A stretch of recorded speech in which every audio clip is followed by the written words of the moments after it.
You're listening to Ernestly Speaking, the only weekly podcast that covers friends, foes, and anything that goes. And now, for your badass host, Ernest Owens. And we're back for another episode of Ernestly Speaking with your host, Ernest Owens, myself. Woo! Woo, woo, woo.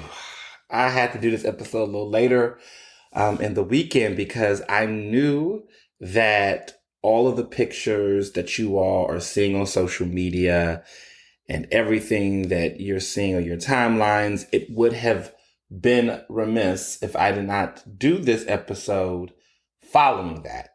And what am I talking about? I am talking about the PABJ Awards. Last night, the gala. See, I'm telling y'all the date because this is how fresh this episode is. But I was like, I had to make sure I incorporated that. For so many of you all listened to the podcast and showed up last night, it was nothing short of incredible. As you all know, I am also the president of the Philadelphia Association of Black Journalists, which is the nation's oldest Black journalism organization of its kind. We predate the National Association of Black Journalists, who was founded in 1973. They were founded in 1975. Philadelphia is the home of the firsts, and this is a historic thing.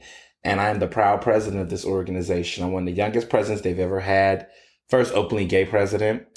And last night, I was able to execute something that every PABJ president for the past, 2 decades is tasked to do, which is to do your gala. It's our big fundraiser. It's our big public affair.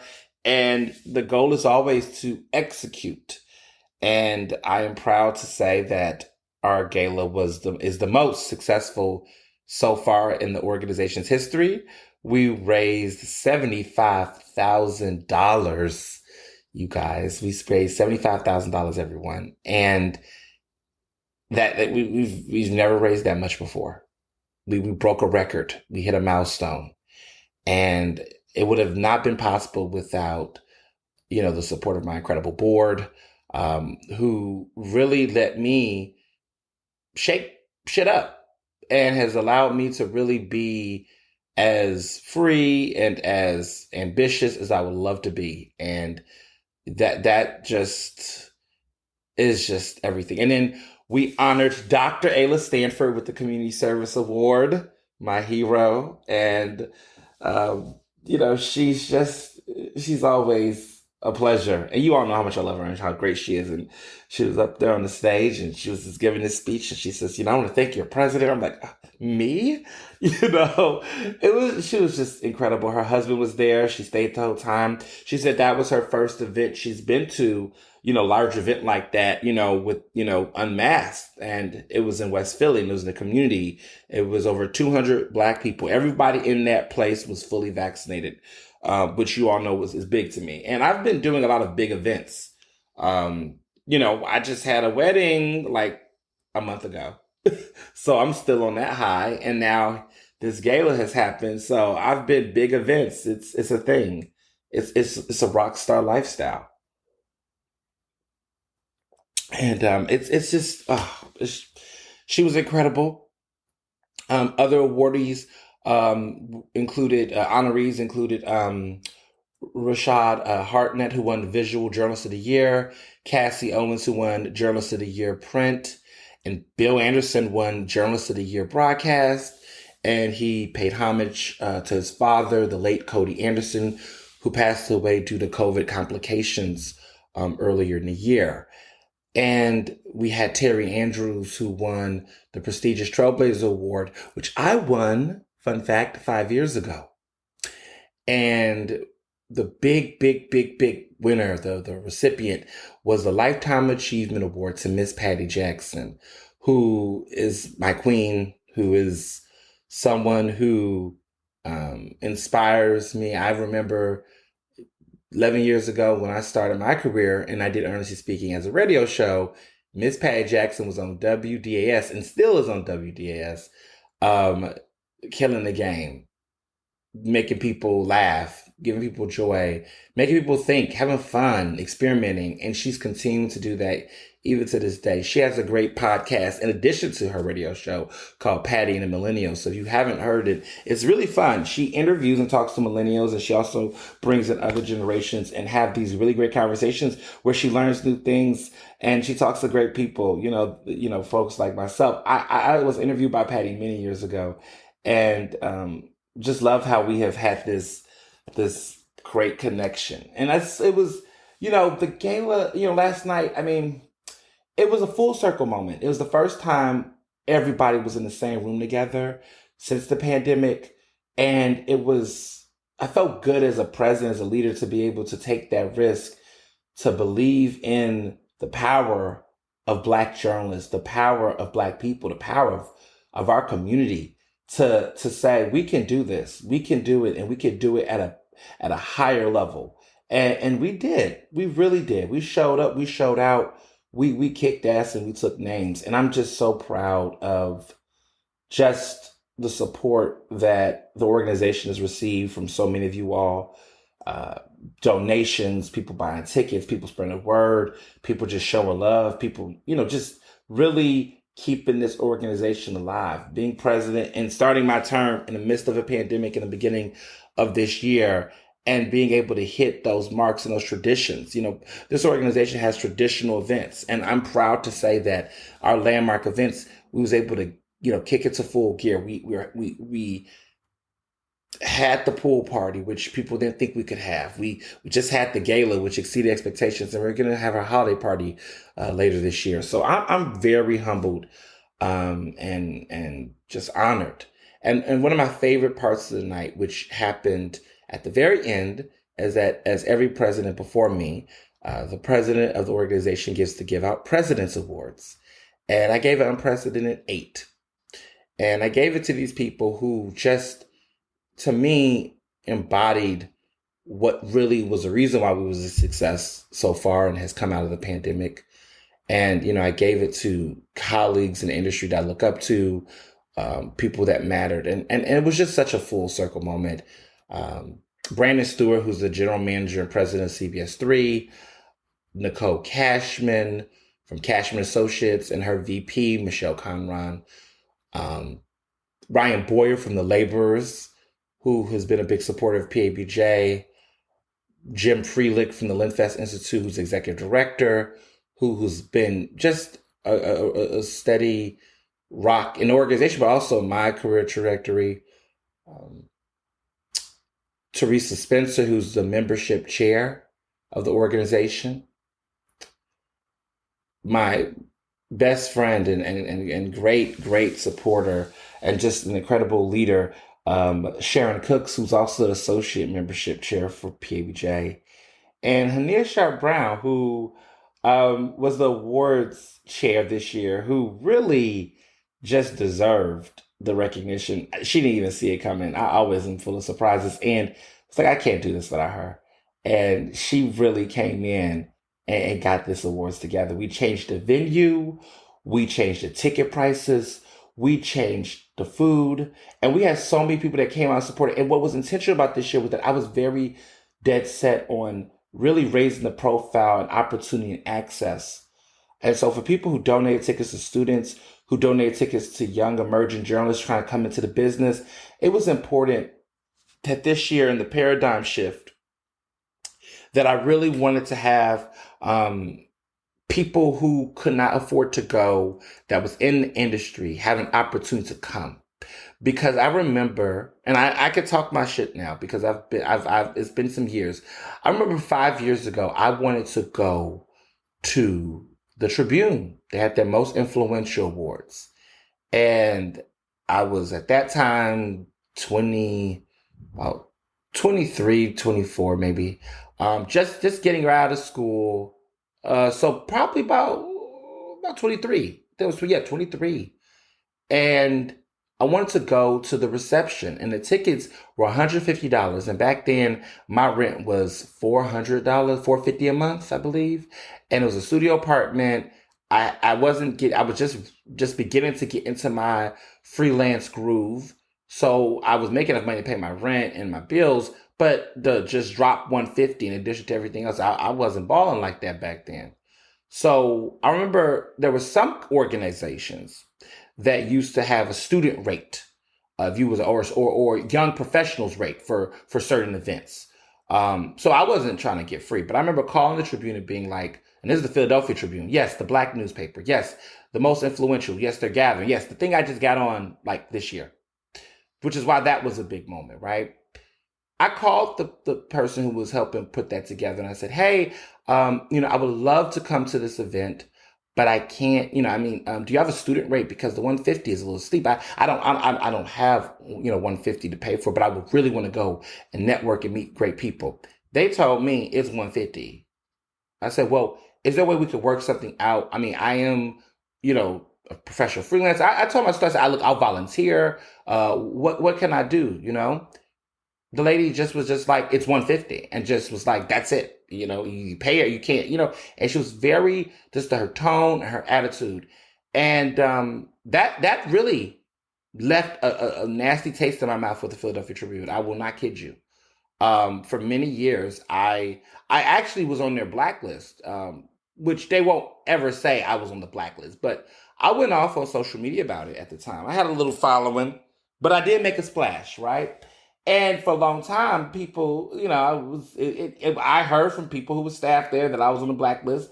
They never put me on the list. They would invite me to any future events. I mean, I became someone of substance and dignity at that, distinction at that later years, but they didn't, never invite me ever again, even though I could have afforded a ticket then. I didn't want to go.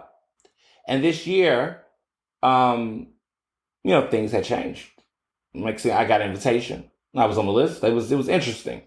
And also people had changed, things had changed, and different editors were there and things too.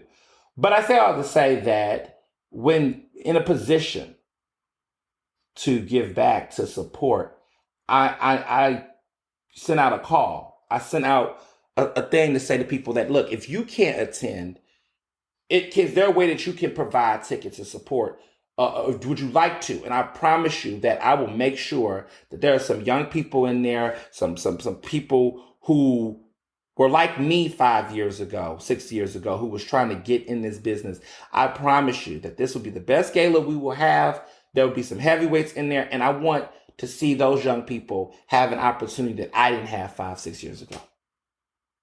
And so to all of the people about donated tickets and supported, thank you for that. I really just want to take them up to say thank you for that specifically, because those people in there, they came. And you know what? I didn't have them volunteering. In the past, people say, oh, you got to volunteer. No, I didn't do any of that. I didn't make them feel different. I didn't make them feel like anything. They were a guest on that list.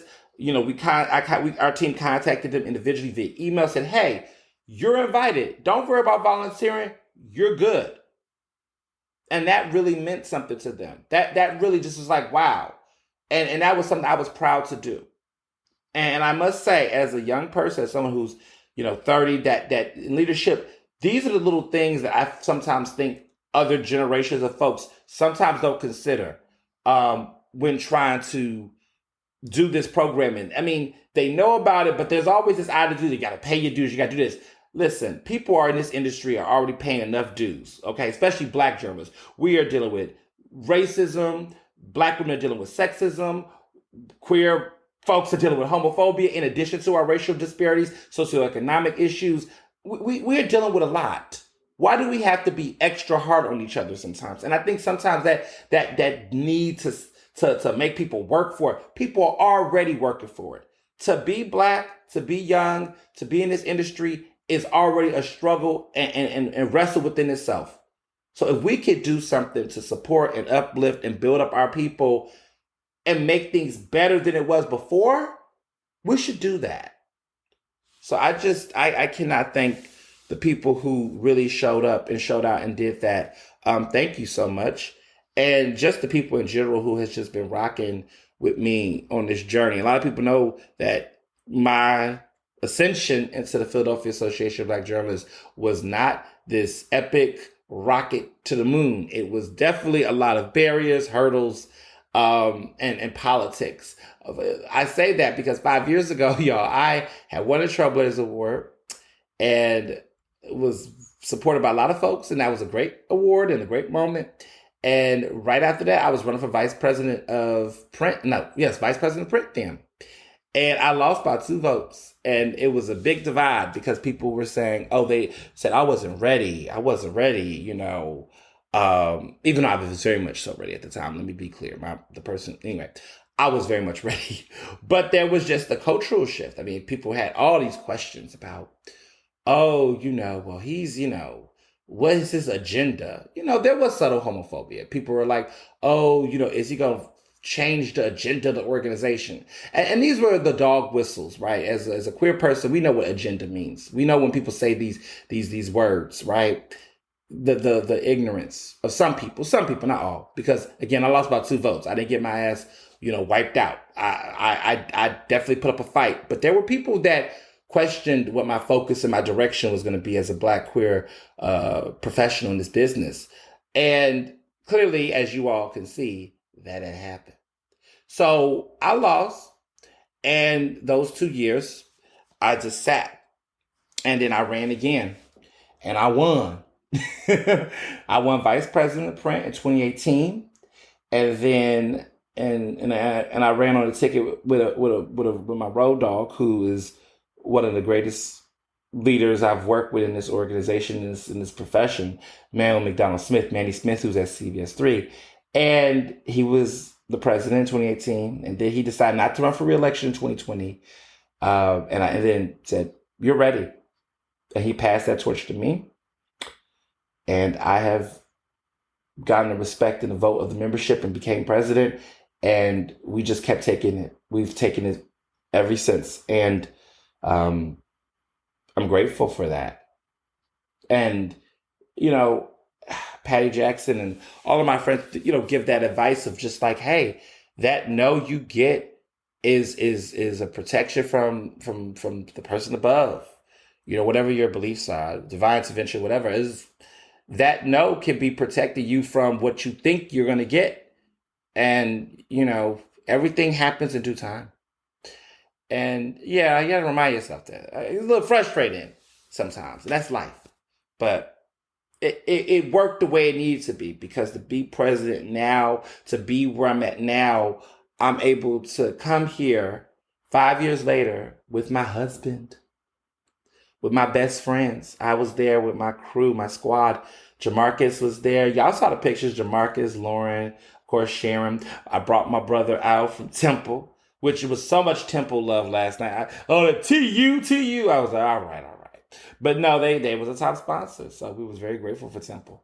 But it was a great night. I just had to have that spill because I was super excited. So,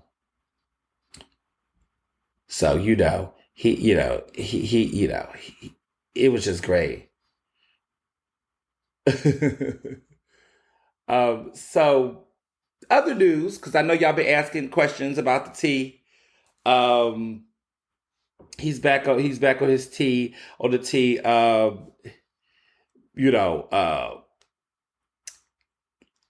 would say the big thing that everyone's been talking about. I am writing at Rolling Stone magazine. I'm writing for Rolling Stone magazine. Yes. Was able to finally break that announcement. Let me just say to everybody, because everybody been asking, I am not moving to New York. I am not leaving Philadelphia Magazine. I am not leaving anything. This is an addition to what I'm already doing. I'm a writer, contributor to them. I'm writing whatever I want. People are like, well, what are you going to write about? What's your beat? It's not like that, people. This is the 21st century. This is a new decade. This is actually 2021, y'all. 2022. This is the future. Writers who are contributors, folks that come on board with publications. It's not always black and white anymore like that, I was grateful. I talked to the editor-in-chief, who is an incredible man who I've worked with in the past through my work at the Daily Beast. Now he's the editor-in-chief of this incredible publication, and grateful that he thought of me, and also, my value, but Noah Shackman at Rolling Stone magazine is an incredible leader. He was previously the top editor at The Daily Beast. He transitioned over this year and knows my work for years. And definitely we had those conversations. It's like, look, I do love this place. I've always wanted to write for Rolling Stone magazine. It's a national magazine, and it's so weird. Life is so weird because I was just having like all these goals and visions recently, like saying, my first ever national article was for The Nation.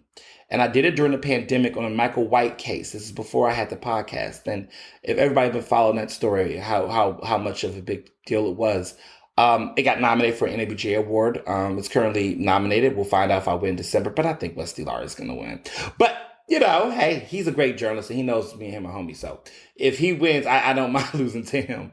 But we're both, he's a great journalist. He's actually transitioned some more magazine writing himself. He's at GQ. He writes for GQ and some other great places.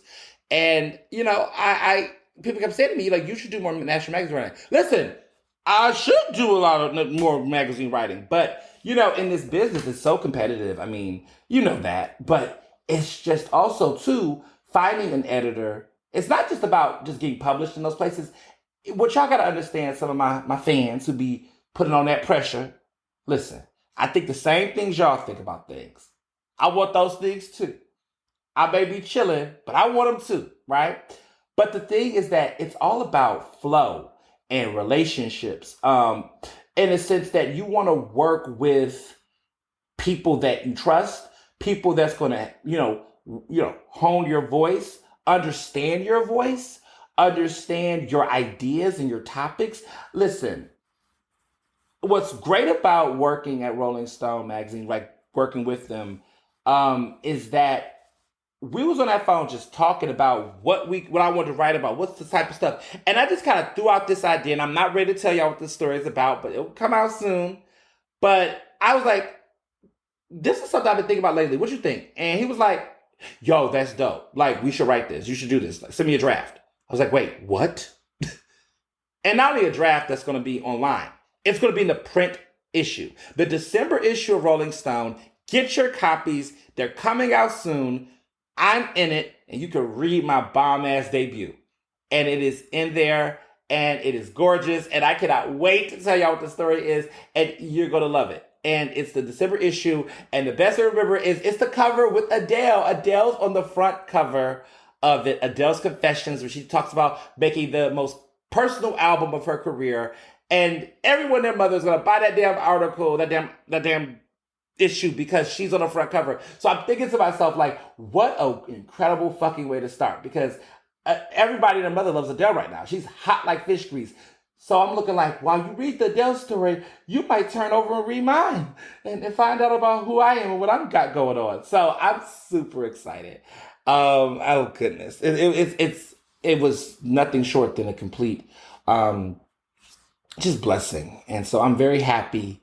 I'm just happy. I'm just so grateful for everybody who has been encouraging this and this in this elevation, because getting your foot in that door, that's a new lane, and that's how it works. In print, I had to kick a couple of doors to get things going. Got into New York Times to get into Washington Post, got into Washington Post to get into, and just kept building and building and building. And this is a new frontier, because I've always wanted to really continue to do the national magazine. So to be able to have this byline in my bio, like, I'm just deeply excited and ecstatic. I feel so good. So, just thank you all. So, yeah.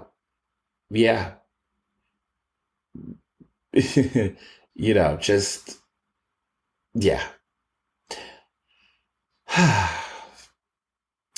So, I know this topic was coming. I just want to get to some of this. So, speaking of presidents and leadership, Trump is back in the news again, which I know some of y'all are like, Trump. Yes, Trump. I'm going to say this. There's a new book. There's another new book There's always a book about Trump at this point. And this time it's focused on insurrection. New unreleased information, audio has come out showing that basically Trump was cool if a mob came up on his vice president, Mike Pence, during the January 6th insurrection, which is when we kind of started this show around that time. We was in the midst of peril in this country. I mean, still is. But in a different way. Like it was like this podcast started in the midst of like we didn't know what the hell was going to happen by January 20th because he did not know how to act, Mr. Trump. So we really was just surprised by all of the stuff, and that was that was that was big in many ways. Just the insurrection, the madness, the craziness. It was a lot. But this book shows that Trump. See the thing. Okay, so let me just say this. I don't know if it's just me. Maybe it's y'all too. Maybe y'all can relate. And some of you all, we chat on in the DMs. I do respond to Instagram DMs of my listeners and folks that love the podcast. And thank you so much. Some of y'all bump into me places, and I'm always on the go. But if I have the time, I will stop, take a selfie, whatever. If I have it, right, and we'll talk about something. If on this, I just want to know. Seriously, the DMs are open. Are you all tired of the updates around Trump? Not for my podcast, because I don't really do Trump updates, but I'm talking about in general. Like, I don't know, personally, I'm tired of it. I'm just feels like he's like oversaturated at this point. Like, do I care to know what Trump thinks about this or that or the third? I don't know in what relation or what connection. I don't know. I feel like for history, it must be documented and whatnot, because he was a sitting U.S. president. And so you cannot ignore the fact that he was a U.S. president, right? That this country was dumb enough to elect him. I'm sorry, a certain segment of this country is dumb enough to elect him. But that being said, I just don't need to know anything more about this motherfucker. I just sit and I watch and I just hear, I just like, and then the thing is that none of the things is being confirmed or things that I didn't already think. Like, we know he incited it. I don't care if he was convicted by Congress. He incited it. He was bitter. It was war. He was mad. And you got Steve Bannon, one of his homies, getting indicted because he didn't want to testify because he wants to be an insubordinate motherfucker. Like, these people are gangsters. They're gangsters. They're savages. Like, they're thugs. Okay? They don't care. They're like, they're treasonous. Okay? They're treasonable. This is treason they're committing. They don't care. These are some mad white men and Kellyanne Conway that do not respect diplomacy, democracy, and diversity. They don't care about any of this. And they're making it loud and clear. So for people to sit up and continue to do this, shocker, he admits it. Like, you're playing in people's face. And I'm really getting upset with some, this is why diversity and inclusion matters in media. Because too many of the same tired, annoying white journalists continue to gaslight women, queer people, black and brown people who read these publications and read this stuff on their timeline. And it's a lot of dumb stuff. We're going to talk about some of the dumb stories. One particular dumb story that came out recently, and y'all know what I'm talking about. And I just think to myself, this is embarrassing. And I have to make it very clear that I'm a black journalist, because sometimes, people like to say, look what your folks in the business doing. Some of these people are not my colleagues or not my comrades. They do not come from the same space. That's like if you see a bad doctor, like the doctor who was pretty much played a role in the death of Michael Jackson, right? That man, remember that crazy nut? Could you imagine like being, a doctor at that time, someone saying, what's up with your dude over there? Stop doing that. Whatever is going on at Fox News does not have anything to do with my integrity, my credibility. Whatever is happening over with some of these people who are writing some weird headlines and stories that are tone deaf at the Times and other places, or BuzzFeed or whatever, please understand that's not, I don't know. I as a unit, we should all support the free press. Absolutely. I'm going to always support the First Amendment. However, it does deserve scrutiny, but it also deserves you to come with an intersectional framework, understanding that this is not, everybody's not the same, and that even within layers of what's right, there are still people who do wrong. And that's what's happening here. So I don't know. I understand that the record has to state these things about Trump. I just think sometimes just because you're bored in the business, y'all, don't mean you just throw up a Trump story, because I think we're all Trump fatigued. I think at this point, Trump could just do anything and we're just going to be like, what? Trump was getting played out even after the election. Like, Trump literally had to do an insurrection to get us focused. But we had gotten so used to Trump's antics that I don't know. I don't know if it's just me or just you. But for some reason, I don't think people really was too wowed out and shook by the insurrection. Like, it was wow, but is there a part of me that feels like everyone was kind of like, wow, that was messed up? But like, no one really took it in. It was like, wait a minute. These people really came and like fucked up Congress. Like, they stormed the Bastille. Like, they came in there showing out. People died. Like, I don't know. I feel like because of everything that's been going on in the past fucking 4 years, we have kind of been immune almost to this, or desensitized, right, to this. Like, we kind of been like, oh, okay, that's interesting. Okay. Just not feeling the same. I feel like if this was 10 years ago, like, the country would have treated this like, I don't know, on the level of like a Pearl Harbor or a domestic terrorism attack. It would have just had a different energy. It just felt like, okay, it happened. Biden got elected. We kind of just moved forward. We keep hearing about these arrests, but like, it was not like this, oh my God, like everybody stopped everything. Like, we weren't on no national alert. Like, no one didn't tell people to stay home, or be safe. I mean, that, it's like everybody just treated it like this is some upset people. I was like, okay, all right, that's interesting. But that's because they were white people. Because if it was a bunch of black people doing quote unquote insurrections, I don't know, the racial uprisings, protesting with some level of ferocity and energy, that would have been a different conversation. So I have different thoughts about, well, not even different thoughts. It was just fucking racist. It was racial bias. It was clearly people that were just like, look, when white people tear up shit, boys being a little out of hand. Black people do it, it causes everybody to stop, drop, and roll, right? And we're seeing that happen with this Kyle Rittenhouse trial, which I'm not even going to talk too much about that, because I just feel like at this point, if Kyle Rittenhouse is not getting a guilty verdict, that's all I'm going to say. This boy's mother out here got her kid out here with guns, taking him to the shits.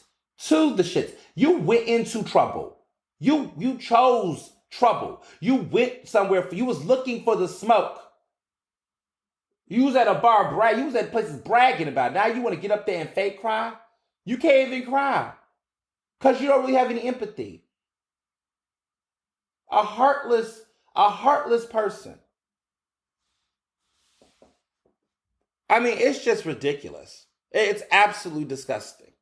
And if that man gets a not guilty verdict, look, to the people that want to practice the First Amendment and protest and speak out, part 2, another one, because this is not okay.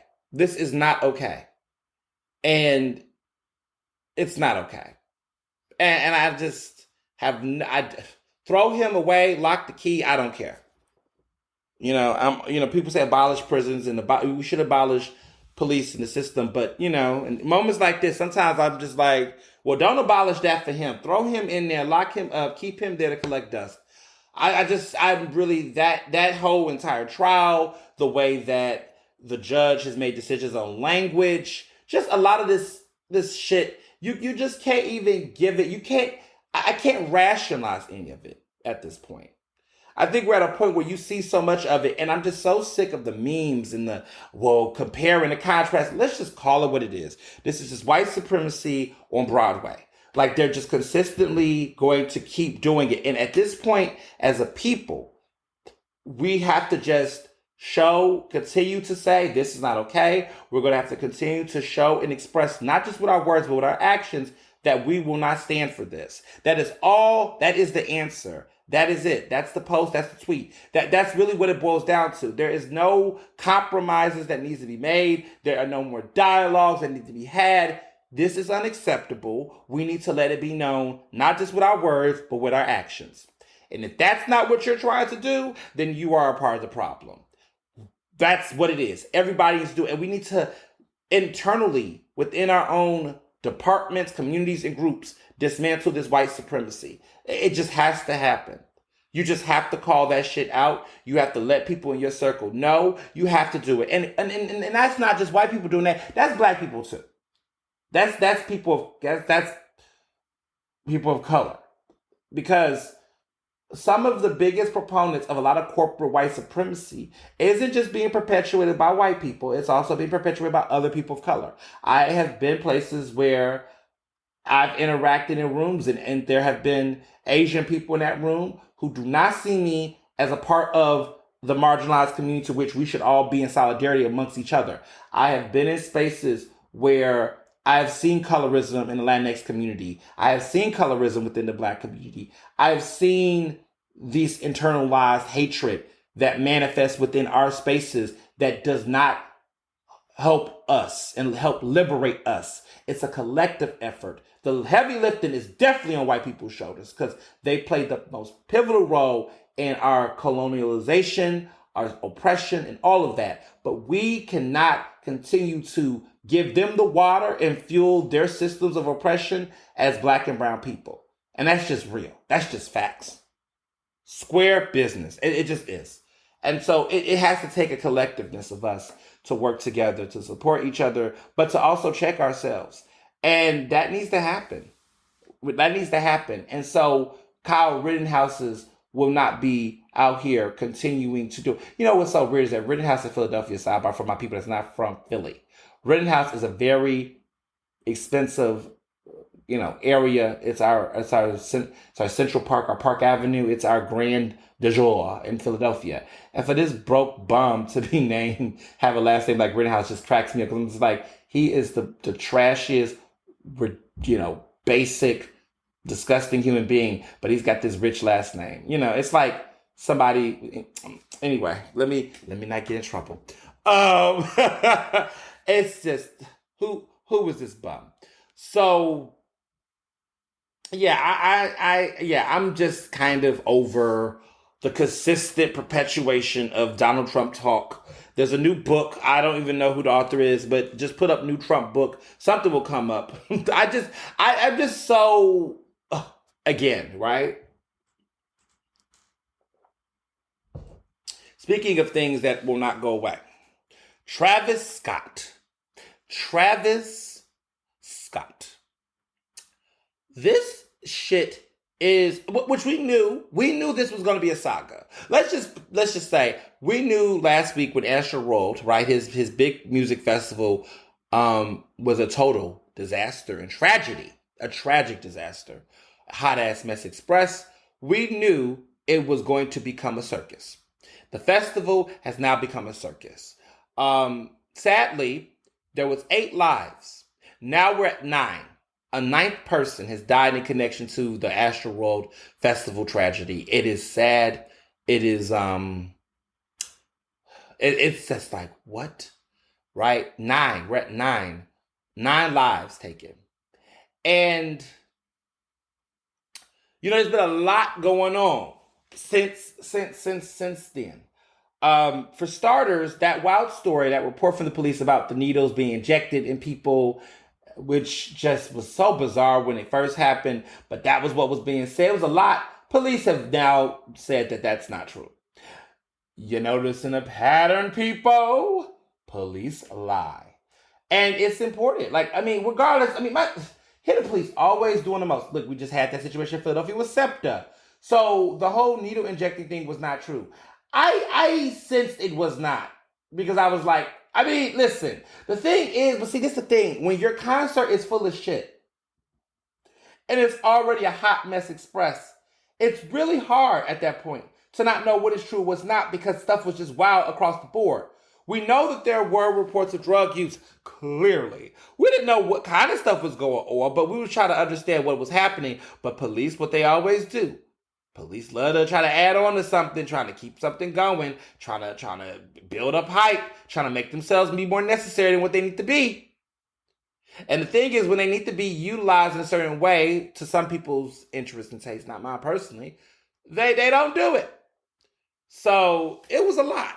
There was reports that we know for fact of security, the body that they need to have it were not properly trained. A lot of the security folks that's supposed to be managing, they kind of just wrangled these people up last minute, gave them a quick little boom, bam, do this, do that. Kind of like if you was having a gala and you said, look, I need a couple of my friends to come tonight and they're supposed to work the little doors. That's what that felt like. It was one of those types of, you just supposed to be here to do X, Y, Z, check, check, check, check, check.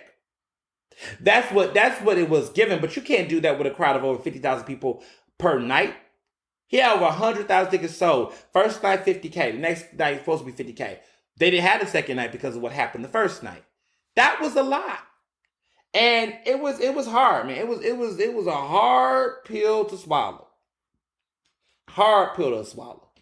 And so, it was a lot. It was wild.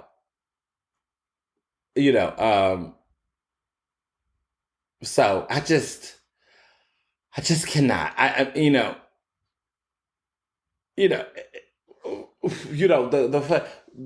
The crazy part was like his spokesperson, because y'all was asking me this, and I wanted to be very clear who this woman was, because some people probably did not know who she was. And I wanted to have it right, because this is also a hot mess express. So, Good Morning America on Friday had the spokeswoman. It was CBS Morning. CBS This Morning, actually. Former Baltimore Mayor Rawlings Blake is her name. Mayor Rawlings Blake. Stephanie Rawlings Blake. Was the mayor of Baltimore. Now, there was Catherine Pugh, who is a disgraced mayor of Baltimore, but Mayor Stephanie Rawlings Blake is now, stepping in to defend Travis Scott. She is the spokesperson for Travis Scott right now. Talk about a fall from motherfucking grace. I guess mayors got to make money or do what they got to do, but you was the former mayor of Baltimore, which, her performance is debatable. That's another conversation for another day. Interesting. But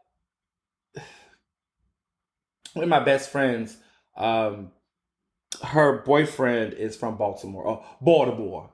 And I wonder what he thinks of this lady. I've read up on her. I've heard mixed reviews. But what I do know is a mixed review is her being the spokeswoman for Travis Scott. She's been making media appearances trying to dissolve him of responsibility. So what we do know with Astroworld and Travis is that Travis is paying for the funerals. He agreed a couple of days prior to pay for the 8 funerals. Now he might have to pay for a 9th funeral, clearly. I mean, he should. He's expressing remorse. I mean, on a certain level, there's a lot of insurance that protects him from some of this liability, but it's still debatable because of the notion that he incited a riot with some of his behavior. What people have to understand is he was not just an artist. He was the curator, the creator, the director. He was the leader of this festival. Like, this is his festival, right? It's not like I'm performing on a bigger roster. No, these are a lot of partners. Live Nation, other people was involved. It was a lot going on that helped shape this. So that was the important part, was that there was a lot of shaping and a lot of planning and whatnot. It was a lot. And he was behind that. So when people say, oh, why we acted like so-and-so, they have a concert. Listen, those people were not leading, curating, and coordinating it. And if they did, because y'all love talking about Beyonce.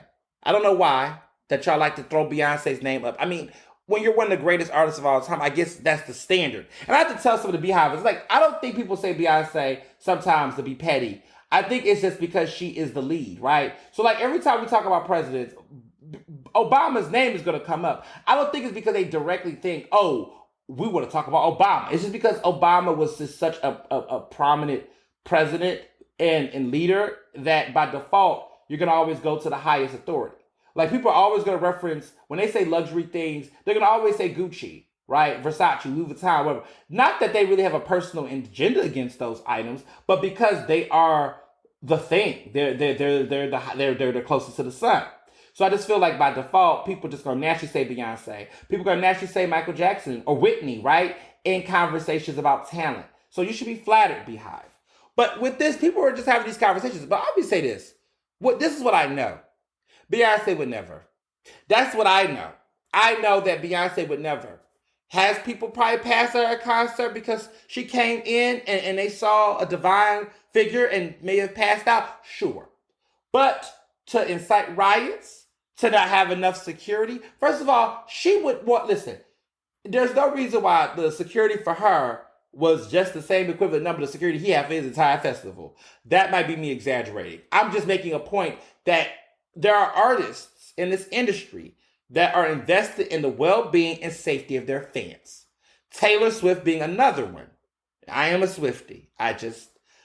She has not done any live shows because of the pandemic. And she just has dropped 2 remake albums and 2 new albums, or 3 because Lover. And she has not been able to have the tour that she knows she could kill right now. Lover, Evermore, Folklore deserve a tour. And these new songs off of these newly recorded albums, they deserve a tour. When that Taylor Swift tour finally comes back, are y'all ready for that? Do y'all understand that them tickets, listen, I might go to my first Taylor Swift concert, y'all. I might end up doing it. My husband might surprise me. He surprised me with Madonna tickets when Rebel Heart happened, and I was shook. And then I had tickets to Britney Spears many, many years ago, back in 2011. That was 10 years ago. Oh my God, 10 years. That was Femme Fatale tour, when she dropped the Femme Fatale album, and I love that album. But I might end up going because, I went to see Sarah McLachlan, which she was at Parks Casino, and I wasn't going to miss a Sarah McLachlan moment. I love her. I love her. She's underrated. The new generation need to get into Sarah McLachlan, and you'll find out that a lot of the people that you like now, they're just biting off of Sarah McLachlan, okay? And stop saying she's the woman on the dog commercial. She's more than that, okay? This is a Grammy Award-winning artist, okay? This woman had one of the biggest hits of the 90s, Building a Mystery, okay? But that's not even one of her best songs, right? But anyway, she's great. She's great. I love Sarah McLachlan. Obsessed with her. Okay? When will your fave? That being said, Beyonce would never. And to be clear, a lot of artists have been doing some smart stuff. Her, who y'all know I love, is had a concert. She controlled the size. She made sure people were safe. She did it right. Travis Scott just wanted to be a rock star. And being a rock star comes with a rock star price. It's just facts. So, I don't know what this spokeswoman is doing. I mean, he was very intentional having a black woman be front facing. See, it's interesting how men I would just say it's very interesting that men like him know when to use certain people at a certain point. Because he couldn't get Kris Jenner to do it. Kris Jenner couldn't come up there and say, let them eat cake. Okay, it's interested who uses who in these situations and the optics, but I don't. I really have lost our respect for him because at the end of the day, Travis knew something was going on. He did not care. Travis has a history, y'all, a history, and I'm happy people pull out these receipts. I mean, people being paralyzed. There were other previous injuries. He has definitely encouraged that kind of rage-like behavior with his fans on social media. Like Travis Scott wanted this until people died. And now everybody would act like, oh, well, this didn't, no, fuck that. Fuck him. And he does not need to be performing at any live shows for a minute. Anybody who has any common sense needs to stop. But I must say this, though. There is a civil rights attorney who has put himself in this case, Ben Crump. He is representing apparently 100 people in this case. And I said something on Twitter that people thought was a little spicy. I said, wow, this might be the first case he actually wins. Big case he wins, actually. Big case. You know, I'm not crazy about Ben Crump anymore. I lost a lot of respect for him during all this stuff going on with Sean King. I feel like I'm not going to say Ben Crump's intentions are all the way wrong, but they are questionable.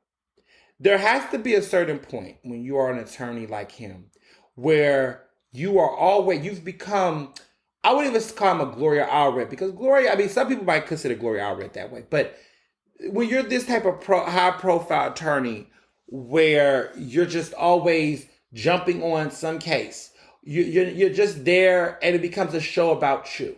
And it becomes all about you and you thinking you're going to be publicity to the case. But really, all you're getting is settlements. You're not winning cases. You're not putting people behind bars. You're not bringing justice to these people to a certain extent.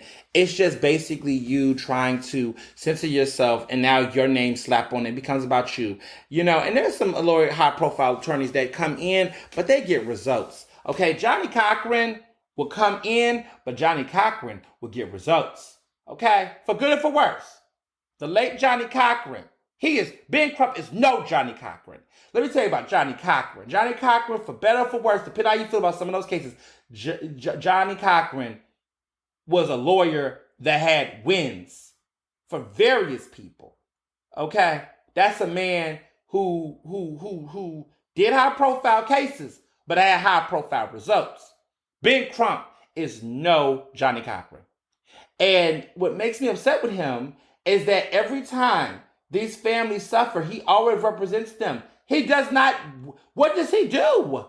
What does he do? He goes for settlements. He's always, in the cachet of getting the media attention that drums up attention for him. This man is the one who gets the book deals. He's the one that gets the TV appearances. He's the one that gets to play the sympathetic role, an advocate. I don't really see it for him like that. I don't, because I'm looking at all of these families he's represented. I mean, think about all these families. I mean, like it's either him or it's Lee Merritt, right? Breonna Taylor, Trayvon Martin, Tamir Rice. So many families. And I will say that Tamir Rice's mother, Samaria Rice, left representation from Ben Crump because she saw how he was in cahoots with Sean King, how he was in that circle of influence with those civil rights leaders, how they all kind of play into these politics. And she warned us about Ben Crump. And when I read her testimony, when I heard that she fought to get a lawyer, to get new representation because she didn't like the direction that Ben Crump was taking her case for her dead son, I said, okay, bet. Because I do believe to a certain extent that there becomes, we're talking about this, y'all. This is, there becomes this manufactured performance that happens during these cases around trauma. And what ends up happening is Ben Crump doesn't give these families that justice in a guilty verdict that he should be fighting for. What he does is that he makes them glorified celebrity martyrs, where they get the public sympathy, sometimes the public dollar, and he gets to be the curator of that. And, what I'm sick of and what we have to kill, my New Year's resolution, I'm saying early, We have to kill the infatuation with awareness campaigners. And what I mean by awareness campaigners, there are people in our community, and it depends, every community, right? Black, queer, women. In our communities, there are people who are just getting famous off of fucking spreading awareness or bringing attention to an issue. It's not enough.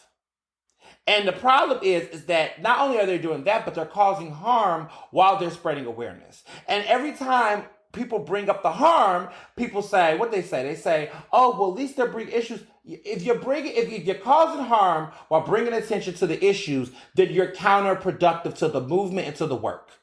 Period. You can't do both and call yourself useful.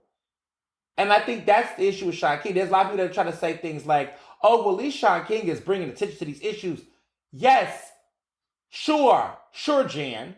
But he's also causing harm. He's also silencing and taking up space. And so if your awareness campaigns are marginalizing and taking up space from the very people you're claiming to liberate and to advance for, then you're actually not spreading awareness. You're actually causing division. You're actually creating more oppression. You're actually double downing your foot on their necks. But that's what a white man would do, right? Because I see Shaun King as a white man. And Ben Crump, I just feel like with Ben Crump, I think Ben Crump, he went to law school. The man's got a law degree. The man done worked cases. So I'm not completely saying that I don't think Ben Crump gives a damn. But what I will say is that I feel that Ben Crump has definitely drank his own Kool-Aid. I think that Ben Crump has definitely gotten distracted by all of the blinding lights of a lot of the attention that comes from these types of cases. And I think that he has completely done a disservice to a lot of these families that really want to see some hardcore results. Get guilty verdicts. I think with this Travis Scott situation, I just think it's just one of those things where it becomes laughable. Not laughable at the victims, but just the fact of you can almost predict it. At a point you predict Reverend Al Sharpton coming out now. You just, at a certain extent growing up, my entire childhood has always been nothing but waking up, going to school, hearing about a crazy case that involves racism, and seeing Reverend Al Sharpton on some mic doing his thing. Right? It's always to be expected. He's still doing it. He's still doing it. I mean, the George Floyd case, I will say the George Floyd case was a different case. Right? There was a win for that. I will say that. There was a win for George Floyd. But let's be clear. George Floyd's situation literally had to be an international story. Do you know how much work, protest, media coverage it took to get people in that jury to be like, there was no way that man could have walked free? They knew, I think they were like, if we give this man a not guilty verdict, we could have this happen all over again. And I think the guilt, the blood on their hands. I mean, any of these jurors who've let George Zimmerman and the rest of them, free, they have blood on their hands. But something about the George Floyd's case, that entire situation, and the sad part is that it took a video. All of that, man. I just need people to understand that it should have never had to take that much work to get a guilty verdict for George Floyd. It should have not, for that man who killed George Floyd, Derek Chauvin. They shouldn't have had to take all of that. You got people like Darren Wilson out here. You got all these people who've done this stuff. Mike Brown, what happened to Mike Brown? You have all these people we've lost that did not have that international coverage like that, did not have all of that attention. And they shouldn't have to have that to get justice. So when people talk about George Floyd, it's was that really the lawyers' hard work? Or was that just the fact that literally it took everyone and their mother raising hell from across the Atlantic to across the Delaware River to get to that point. I just need people to understand context. Because sometimes we just be talking and just saying little things like, y'all got to really understand that that was such a once in a lifetime moment in our history. Like that was bigger than Rodney King. Even Rodney King's cops, those cops that beat up Rodney King, they didn't even first just go. That's how we had the LA riots. Like y'all got to know y'all history. This what happened with George Floyd was just literally an international crisis. It was something that was like all over the world. Companies finally said Black Lives Matter. Like it was like the jury literally was on and was put to a position where they literally had no choice but to give that man guilty.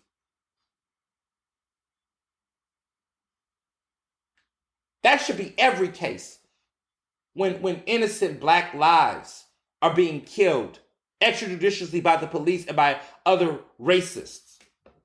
Kyle Rittenhouse might get off because it does not rise to that international level that George Floyd. And that's sad. That's sad. Because he did it.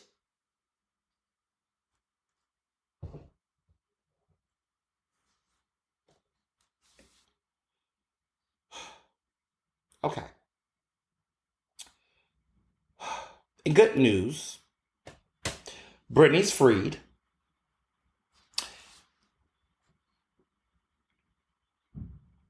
It's been a long time coming. As a member of the Britney Army, as a fan of Britney, as someone who has loved her my entire childhood and adulthood. But Britney, I've had a relationship for over 20 years. She's been in the game for over 20 years. And the last, nearly 13 years of her life has been in this conservatorship. And I just want to say that we talk about fans, and I believe that fans go hard, but the Britney Army deserves a Nobel Peace Prize for the fact that those fans are the reason why we have Free Britney, because we knew there was some things going on, and fans know. They're artists, right? The Beehive know. The Monsters know, right? About Gaga. I don't know what the Katy Cats are doing, but I'm just saying I know that these fans, the Rihanna Navy, right? The Rihanna Navy, they know. Okay?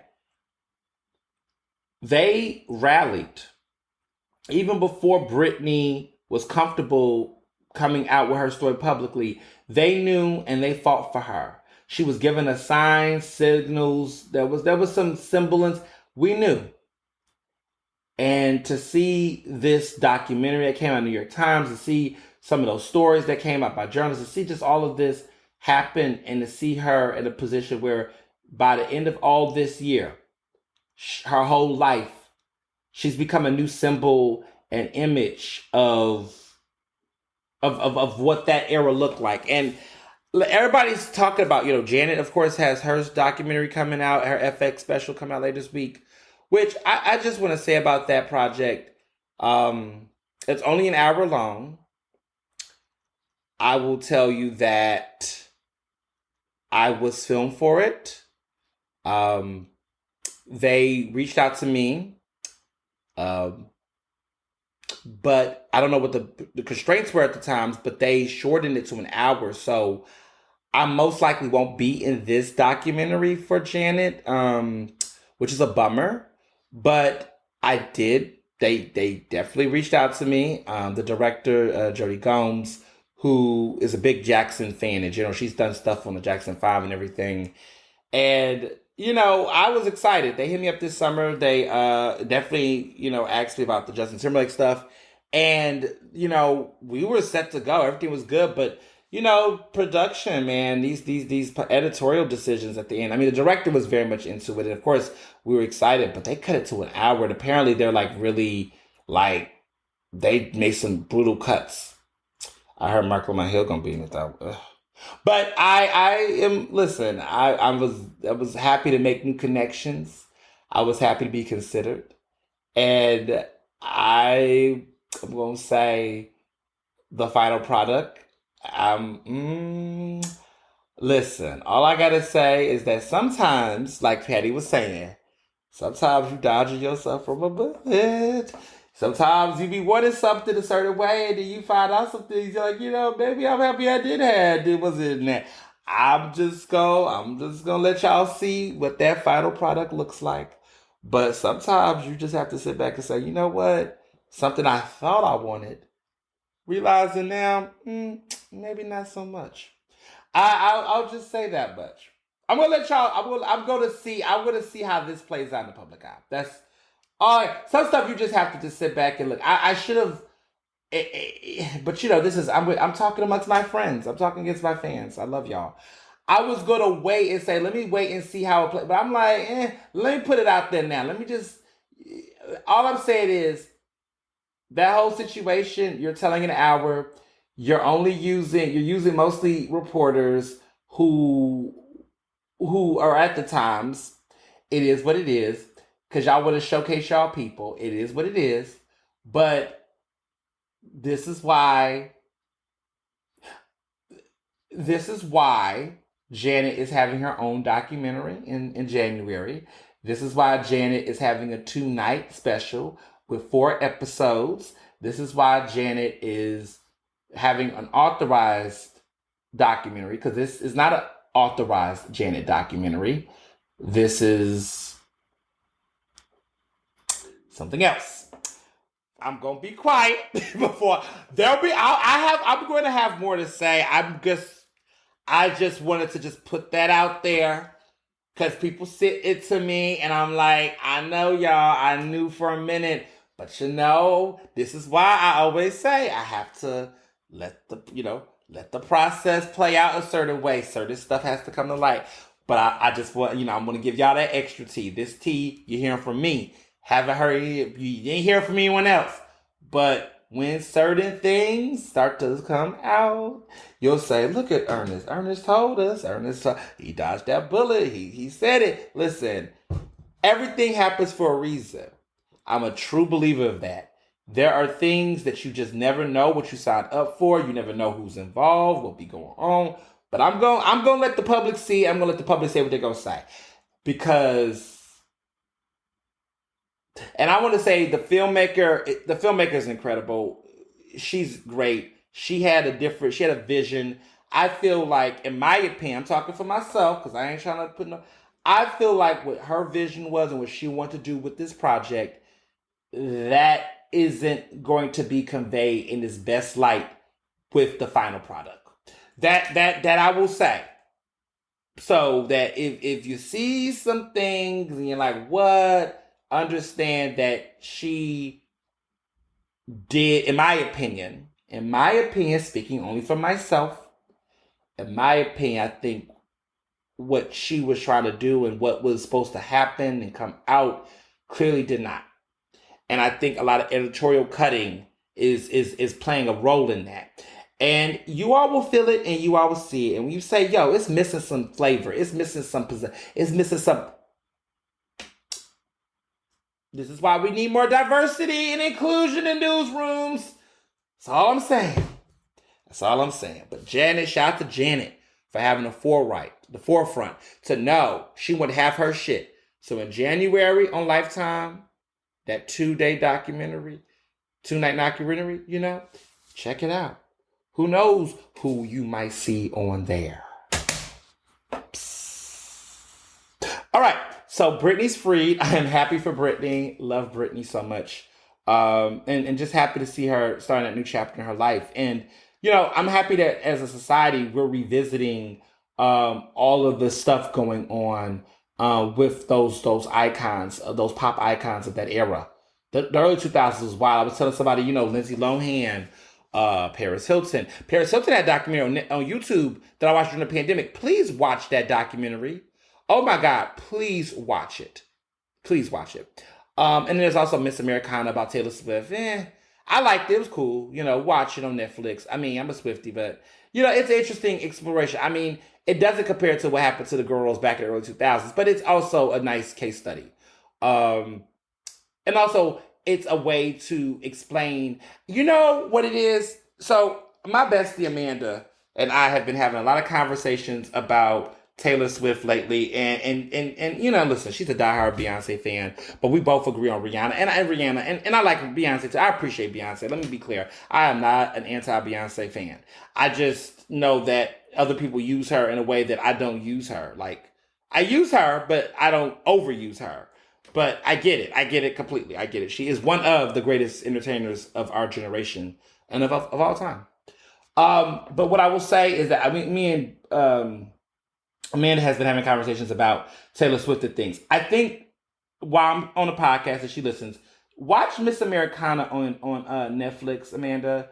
Watch that documentary, and that might explain the new transition and why she has this like new viewpoint, or why people are viewing her differently. I think that might give you that context. And we was talking, and I kept, because she's like, well, what's going on? Like, why is there this shift? Because there is like a shift in Taylor Swift, and I think for folks who just kind of always seen her from a peripheral, I can understand why you're kind of like, but isn't she the same white girl who did your XYZ? And you're right, but the thing is, I think with Miss Americana, that documentary, it explains that a lot of those things were manufactured. And I'm not trying to be a spokesperson defender. I'm just saying that she acknowledges what happened to her in the industry that made her such a in the very beginning, stiff white girl who was just basically playing the script. And she admits that, and it shows. And she talks about her struggles with eating disorders and all of that. I just think there's a lot more there. And I think that also reflects on why her music is better now. I mean, she's always had good music, but there's something more personal and relaxed about her just doing what she likes to do. She's black, playing that guitar. She's just writing her songs, and they're just good. I'm sorry, Folklore is just and Evermore is great too. Just great albums. It's great music. But like, there was a transition to that. You just don't go from 1989 and then go to Folklore. There was something that must have happened to get to that point, and I think this documentary explains that transition. It's right after Reputation, when she was just doing a lot. And a lot of people I know do not like the Reputation album. I understand the Reputation album. I understand why people don't like it, but I also appreciate it for what it was and the time it came out. I get a lot of it. It was a very interesting album. But she acknowledges that change and transition. And then she goes into Lover, and that's what helped shape her new rebirth. But anyway, enough Swiftie talk for that moment. But I just want to say, it is worth watching. But I think Lindsay Lohan deserves some new conversation. I would love to see a conversation about Hilary Duff. I would love to hear a conversation about, I mean, Pink has done her thing. Pink is fine. But just some of those early girls that was in the industry. And maybe they don't all need individual documentaries. But maybe there could be almost like a reflective project that just talks about those girls in that era and what they were having to deal with, and how that influenced a generation like my generation and things, because the way that celebrities are built today, they're not built like that now. Like, Gaga is probably one of the last heavily marketed, dealt with artists that was on that level, like Mariah, like Whitney, like Beyonce, Rihanna, of course, that had A&R, had that kind of stuff. These artists nowadays, that's why Travis Scott's a mess. Like, where is the A&R? None of these artists have A&R anymore. Where is it? Justin Bieber was a little bit around the age of Gaga. Ariana Grande, or Grande, depending on how you look at it, who's looking more white, like her original self. Interesting. You notice that, y'all? Have y'all been seeing it? Ever since Ariana Grande has been, married. She's married now, y'all. Ariana Grande is married. She been looking like her Italian white self, which is nothing wrong with that, but just, I'm happy for her. This is good for what they say now. This is good for you. This looks good on you. I'm happy for you. I want this for you. I like this for you. I think that's how they frame it. But yeah. Okay. So this article came out in New York Times earlier this week. I guess the Times are just all up in the mix, right? They covered my wedding, did a good job. They're jacking up the Janet job. Anyway, they did a story about interracial dating. And it was about code switching in interracial dating. That there were people of color, black and brown people within these interracial relationships that were code switching to assimilate or whatever. What the fuck? First of all, whoever decided that this was a story to do, Why? Second, this is trolling. And then the internet, of course, social media exploded when this story came out. If you have not seen it, don't read it. But read it and look at it, scratch your head, be pissed. But don't be pissed because I'm telling you in advance that it's meant to trigger you. If you're in an interracial relationship right now, don't read it. Or read it. Or if you feel like you're a coach, which I listen, can't relate. I'm married to a black man. I never, I don't know. But I have friends who are interracial marriages and relationships and things. And at least the people I know, I'm like, I know you ain't coast with you. I ain't go David their days like that. But I know they're not doing that. So let me just get to the story first. So they interviewed these different couples who were talking about how they navigate dating in a relationship with a white partner and how, like, beyond just their job and other avenues where they've had to code switch, they even do it for their partner and amongst their family, amongst the partner's family and things like this to as a safety mechanism or whatever. They interviewed these different couples who told these stories. My mindset is this. What the fuck? First of all, code switching, for people who do not know, code switching is when black and brown people change the vernacular, the tone, the diction, the mannerisms of their entire presentation to model that of what they believe whiteness is, to assimilate amongst white people in a sense to feel safe. It's a safety defense mechanism that is often done. A lot of us by default code switch without even knowing because it's so ingrained in our DNA. When you see a police officer, black people will immediately take their hands out their pockets. They'll say, yes, sir, yes, ma'am. They face forward. And a lot of this is because we grew up like this. Like I grew up knowing not to disrespect police officers because of safety. Because in our minds, we thought our respectability could save us. That's another story for another day. But what we thought was that doing that could de-escalate a situation for an officer. We know that does not fucking matter. You could get stopped and frisked like Skip Gates at motherfucking Yale, or you could just be out here in West Philly and get tasered. Like, it does not matter, but that is what my generation, right, millennials, Gen Xers grew up believing. Gen Zers are still being taught this, but they are also questioning a little bit differently. And so as millennials, to a certain extent, we kind of prompted that in our writing, our think pieces, and how we criticize policing.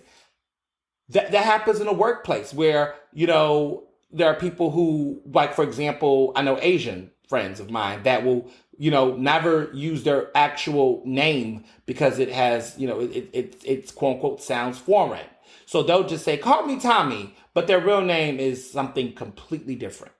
I've seen this happen with friends of mine that are African. They have African names. They try to abbreviate. They call me Chi-Chi. Or they'll change, or people who just change their voice when they see white people compared to when they're with their friends. They're like, yo, dog, what's good? White person come, hi, how are you?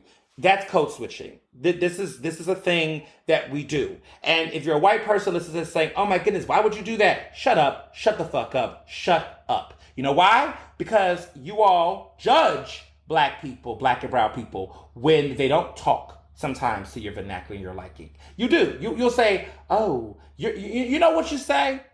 And I'm not, I want to be clear that there's a difference. But I want to specify what I hear. Because our current president said this many years ago about Barack Obama. Clean cut, good, articulate. When I hear a white person say that I'm articulate, it triggers me. Now, it's one thing if you're saying it in a collective of compliments, where you're talking about it in a way about how I discuss my ideas, right? Because I have been told that, like, Ernest, you articulate your ideas very well in your writing, right? That's fine, because you're using it in that way. But when you are just focused on that, like you say, oh, you're nice and articulate, and you're describing a black person in that way, you're singling them out in a way that's just a dog whistle. I'm sorry.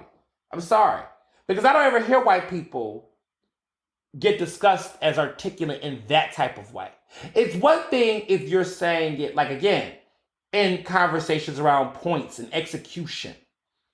But when you're just saying it just off the riff, Question. It's questionable. It's racist. And even if you didn't know that, you know that now. If you are very hung up on how black people enunciate and pronunciate their words or whatever, if you're making this, what are you saying? There's a lot of things you're saying, but I'll tell you what you're saying. What's being implied is that I've been around a lot of black people who speak in a certain manner and jargon in a way that I can't understand and doesn't translate for me. And so as a result, I don't necessarily care for what they're saying or can't relate or can't understand or don't comprehend because it does not cater to me. So when I hear you as a black person enunciating your words a certain way, using certain diction and dialogue that makes me feel, like I can relate or hear, then I have to congratulate you on articulating your ideas because I don't feel threatened and I feel comfortable. And that, my friends, is white supremacy.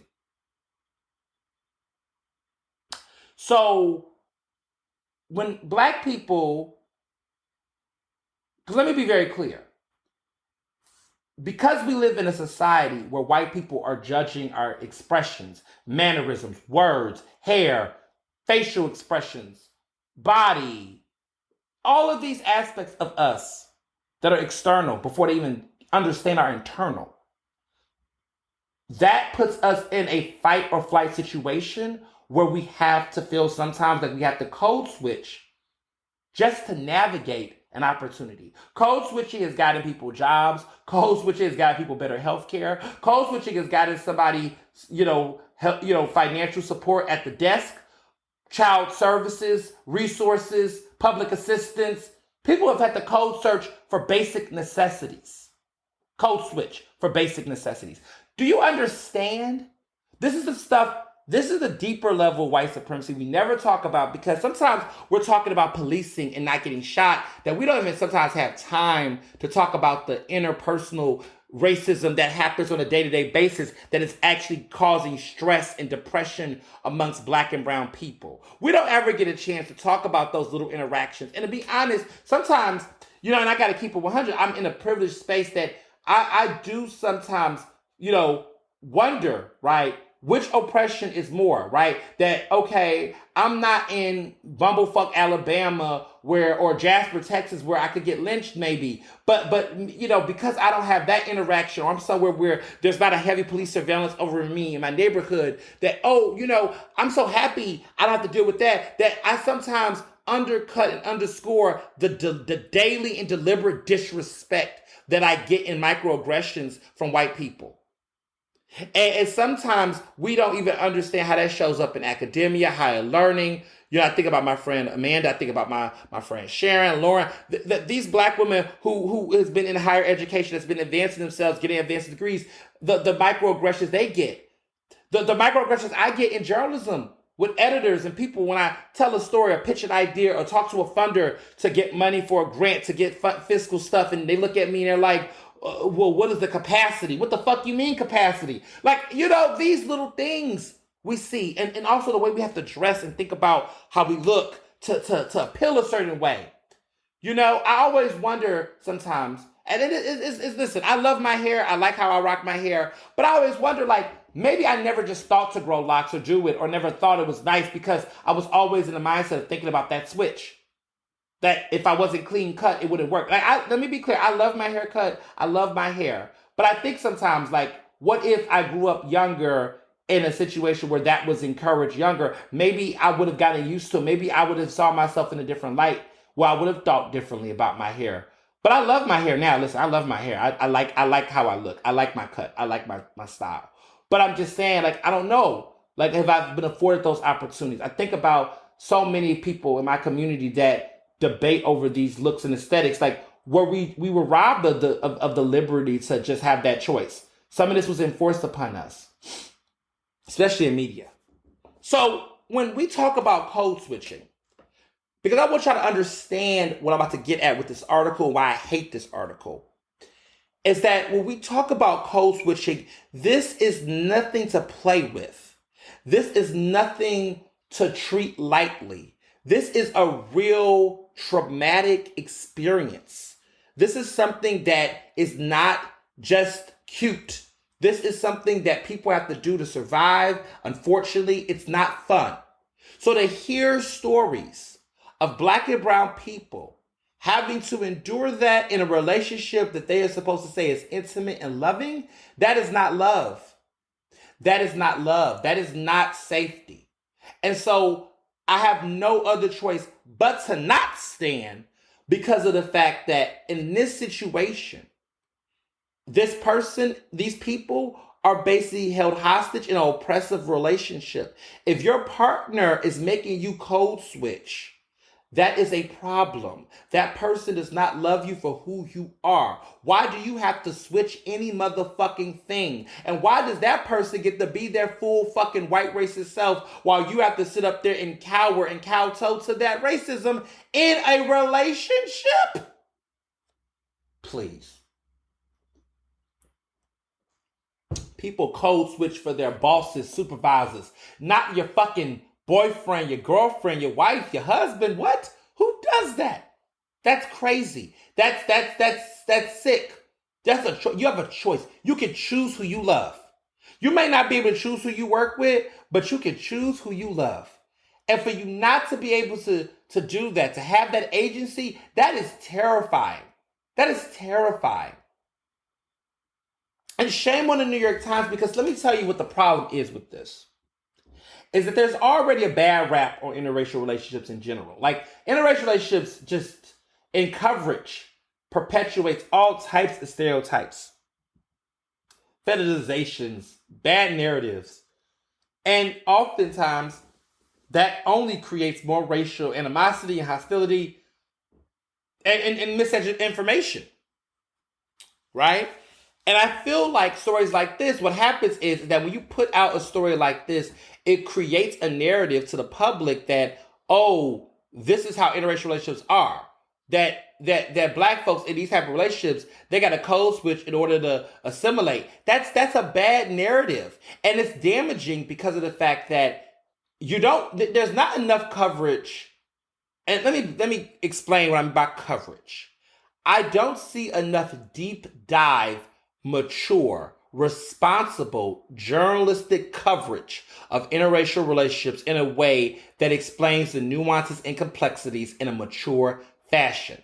What we're seeing at the Times with this story, and what we see with a lot of these publications, is that they take one slice of this issue, they blow it up, and then people walk around. There's going to have tons of conversations. There are going to be tons of Black women who are dating a white man, where people are going to pull that Black woman aside now and say, I read this story in the Times about code switching. Do you do that? It's going to be white people who's going to ask them dumb questions, who are not going to have the context. Don't do it. Don't do it, white people. Don't do it. Don't do it. Don't play the, oh, what is code switching? Tell me about that. I am telling you what it is today, because this is my podcast and I get capital and raise off of this. This is my body of work. This is my space. I've discussed it. Don't ask a Black person about code switching. Please don't. Unless you have an answer to it. Unless you're going to fire the white boss or roll up on the white supervisor who's putting them in the position to have to do that. Unless you are coming in to fuck some shit up. I'm not saying no, oh, I'm sorry to hear that. No, that's not fucking shit up. If you ain't like, hey, is that boss making you code switch? I'm about to go in there and fuck it up for you. Okay? If you ain't there to flip the table, don't even ask. That's where we at now. This is 2021, new rules. If you're going to ask Black people about oppressive experiences, you better come with a punch. Not a pat on the back, a fucking punch. You need to come in there. You need to be like, is this person bothering you?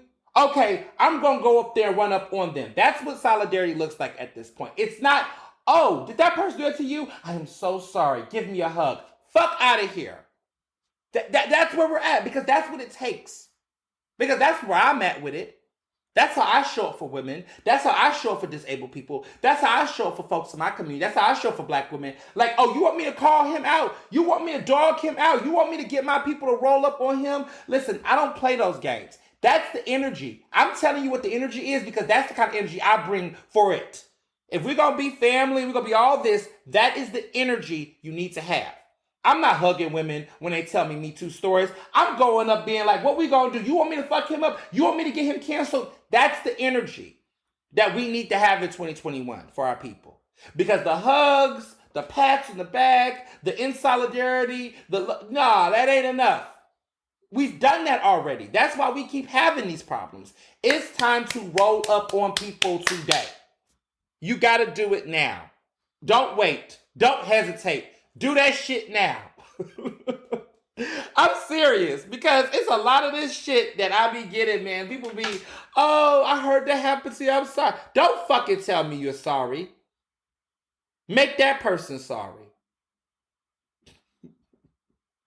So yeah, that's how I feel about that interracial code switching story. That's how I feel about it. It's just stupid. It's dumb.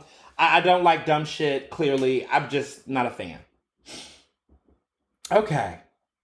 On to some lighter topics. This is a heavy episode, y'all. This is a heavy ass episode. But it was a lot. I mean, this is a lot. But I was feeling it. Did y'all feel it? This is an interesting season, man. It's like the weather's changing. We've been pushing through with these episodes. We're gonna get it. We're gonna get there, man. I'm grateful. I'm just so grateful right now. But I'm also not naive.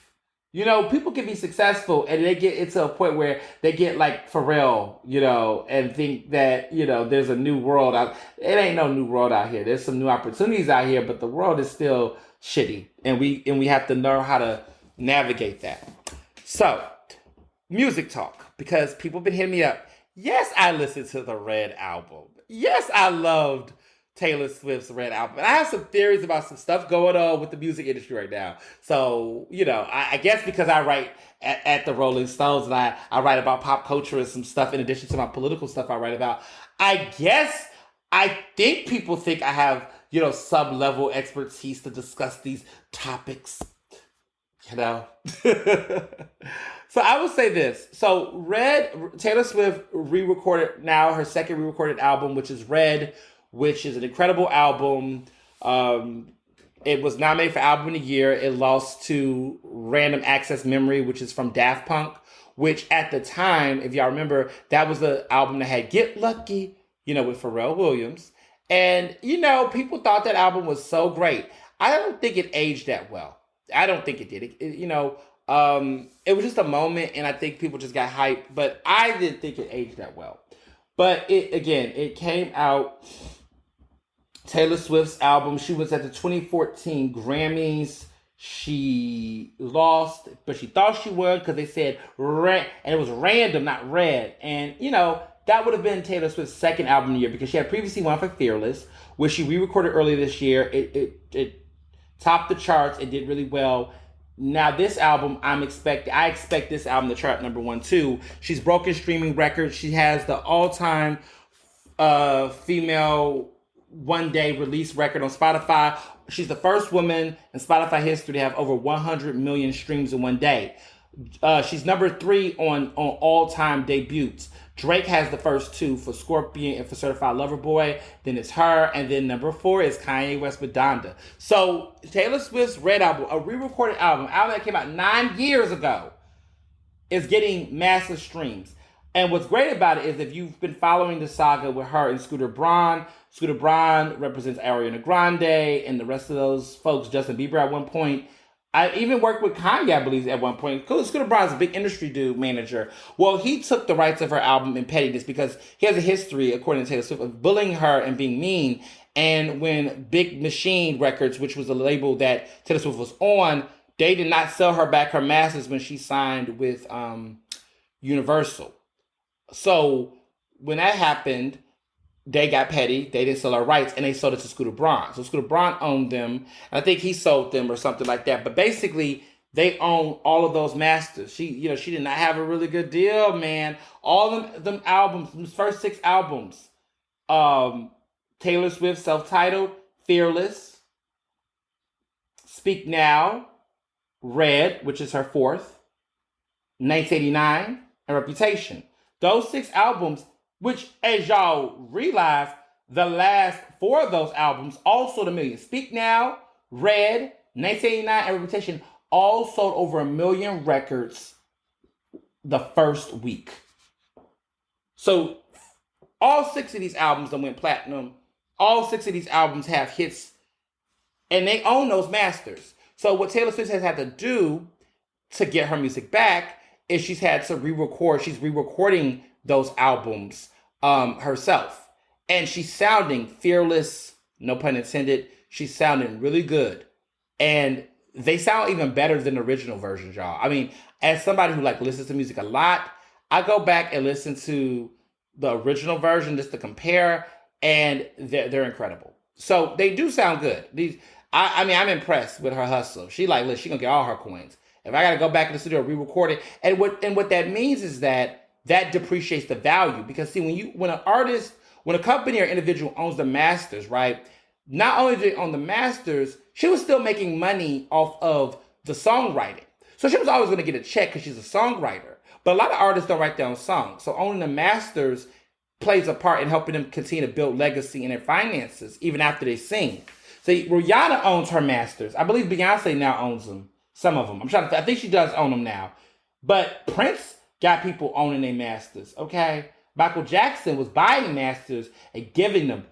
Michael Jackson had the Beatles collection, honey. Michael Jackson got Little Richard's masters and gave them back to Little Richard. Like, this is a big deal. This is how people these artists and creators keep their financial legacy. Because at some point, you're going to get tired of doing tours and doing this, and you're going to want those residuals. There's a lot of artists who got so fucked over in industry that they didn't get those things. They signed these bad deals, and they don't even get the money off of those hits they made because they signed such bad record deals. I was hearing that Summer Walker's music contract deal is so bad that industry experts are going back and looking at it and hearing about it and be like, yo, she got done wrong. It is sad how these artists are getting exploited sometimes. But Summer Walker also is anti-vax, and she's also a lot of things. And I just feel like with her, like, sis, you need to, like, you doing all this stuff, arguing with baby daddies and all this. Listen, get your house in order. Focus on that house. Focus on your financial future. Get real good lawyers. I'm looking at the stuff that's going on Meg Thee Stallion right now. She's dealing with her label, fighting to release new music. I mean, it's sad. Like, she had to fight to get the BTS collaboration with them. It's just a lot. These record labels, y'all, read these contracts. That's why, it's always been upon me to own my own creative work. When I tell you I work with these publications, not for them, it's in the same vein of masters, because if you sign these contracts and work solely with these publications, you don't get to use your work and your material for a book down the road or for a movie idea or a project without them having to own the rights, or you have to sell the story and all that.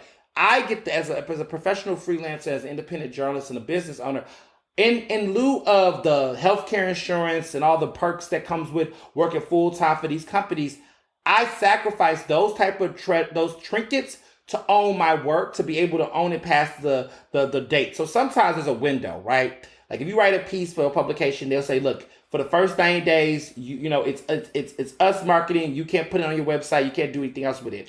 After 90 days, it's yours. You can put it on your website. You can do whatever, because they want to maximize the hits and traffic. So it's also important for me to use it for other uses and things. I get to own my pieces and my work in that kind of way. That's important.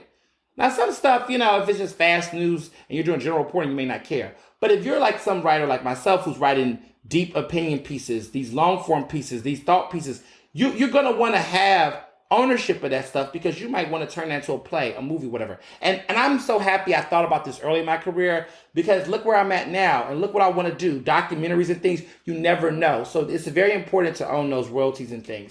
Pro tip. But that's what I think. Taylor Swift didn't know that when she did what she did. So now she has to re-record everything, just do everything. And journalism writing, you don't get to rewrite the shit, man. You just fucked.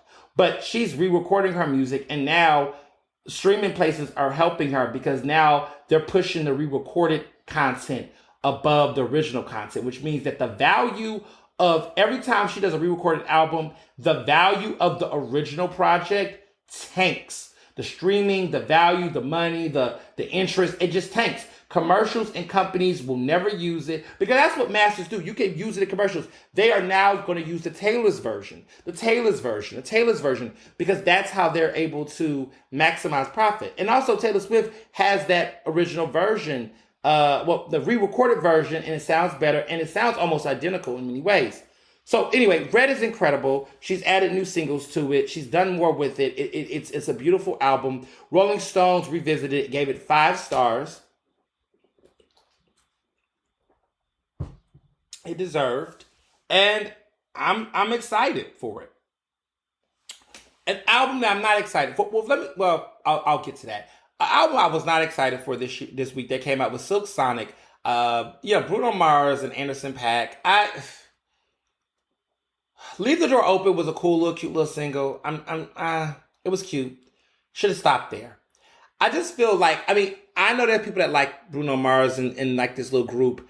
I just find it corny. I find it gimmicky. I find it so dated. I just feel like, I like Anderson. I think Anderson's cool, but I just get boring. Bruno is so boring. He makes me want to go to sleep.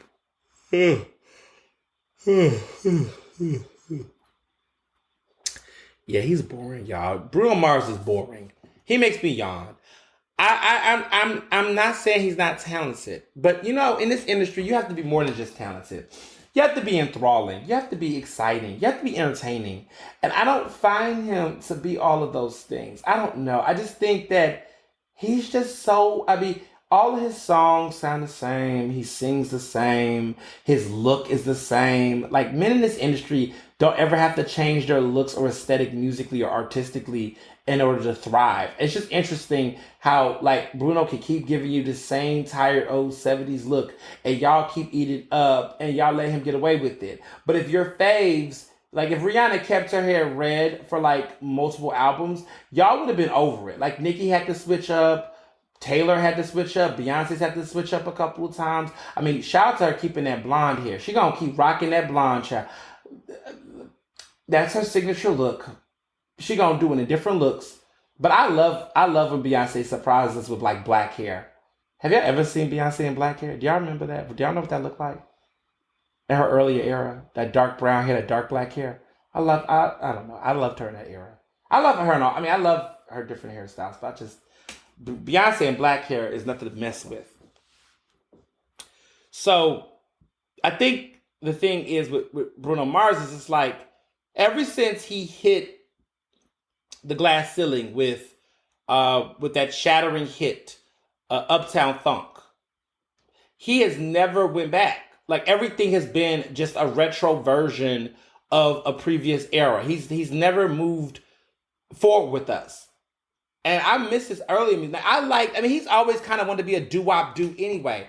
But that one album he did, Orthodox Jukebox, that he did where it had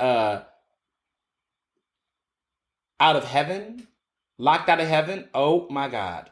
That's the Bruno I love. I love that era. I thought that album should have been nominated for Album of the Year. I thought that was fun. Like Locked Out of Heaven, that was to me my Bruno Mars. That's the Bruno Mars I loved. I thought it was sexy. I love that song. I love the energy. That was peak for me, Bruno. Uptown Funk, like it. I appreciated it as a moment. But then I have not liked it as much now because he's continued to keep doing it. And Bruno is not black. So I definitely think there is this thing where people love our music, but not our faces behind it, unless you're Whitney Houston. They don't. And I just feel like that's part of the gimmick. Also, that he plays into that. Like a lot of these artists are playing into this racial ambiguity, or at least this makeup, right? Like Ariana Grande. People think that she's more down than what she is. She's just a white girl. But people, because of her tanning she's done and things like that, and those aesthetics, there's this colorism and playing, this blackfishing of sorts that makes her digestible to more white audiences to a certain extent. But then also there's this cred, because the thing about them, right, Ariana Grande and Bruno Mars, is that they collaborate and work with a lot of black people. And so that's the thing that they have to do. Back in the day, they used to just steal black people's art, work with white people, didn't include black people in it. The big ones now that a lot of people like that is doing this cultural appropriation, they're including black people in the mix. Look at Miley Cyrus or Mike Will Made It. Look at Iggy Azalea with T.I. Like a lot of these artists, even this stuff that's going on with this Jessie girl with Nicki Minaj, which is tragic. They have to find that social capital, that collaboration, that cosign from somebody in the industry to be able to move forward with the fuckery. And I just think Bruno gets away with a lot more because he's definitely something of color, right? And I don't know, that doesn't sit well with me. I also just feel like this music is almost like sarcasm. Like it gives me like the other song they just recently had, a smoking out the window, whatever.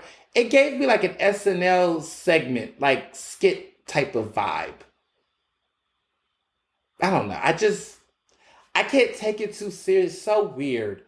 But Taylor Swift was whooping his ass this week. She's definitely outblowing it. The Silk Sonic movement isn't going as planned. And I'm happy for that because I'm over it.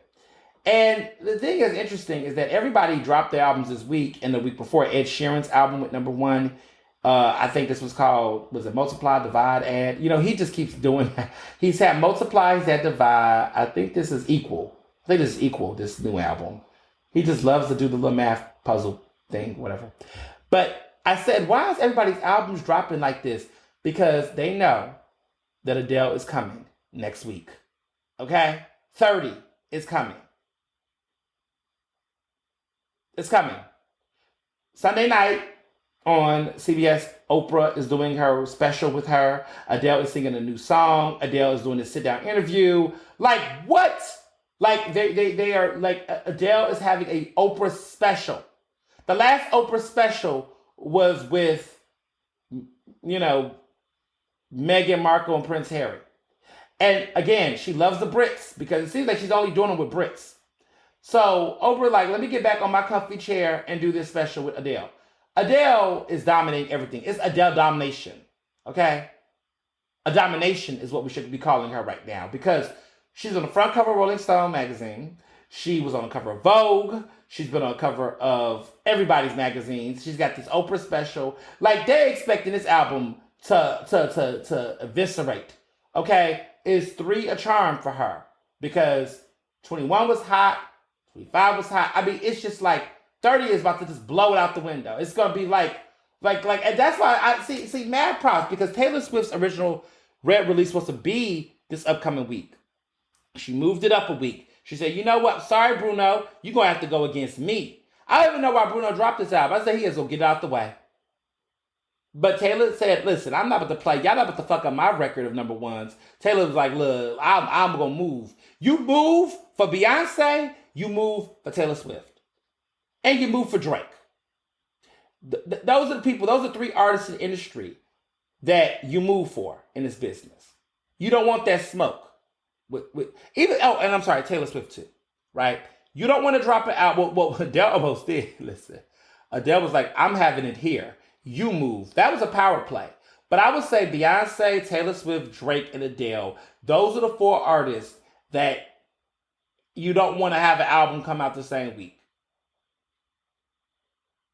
You don't want to play with them because they are always dropping number 1 albums. Solo. Let me be clear, solo. You don't want to compete with their albums. They're solo albums. You gonna move dates are gonna be moved. Taylor and Adele was like, look, we don't need to be fighting. Because remember how Kanye and Drake tried that. Donda came out before Drake. They was doing that. Because we know how that was going to play out. I think Kanye would have went to number 2. If it was Drake and Kanye this year, I think Drake would have had it. Because of where we are. But to be clear, they both came in with massive support. Money-wise, it would have made no sense.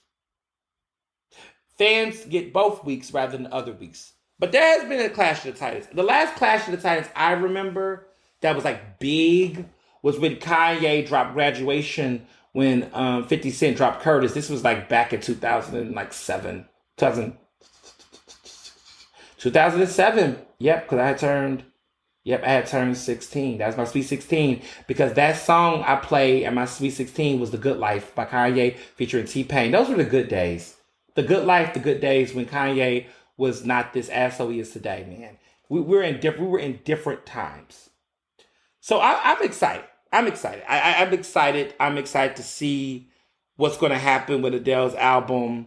It sounds like it's going to be epic. What can I say? It's just she cleared the pathway out to have the album, man. I mean, just where's your album, Rihanna? Where's your album?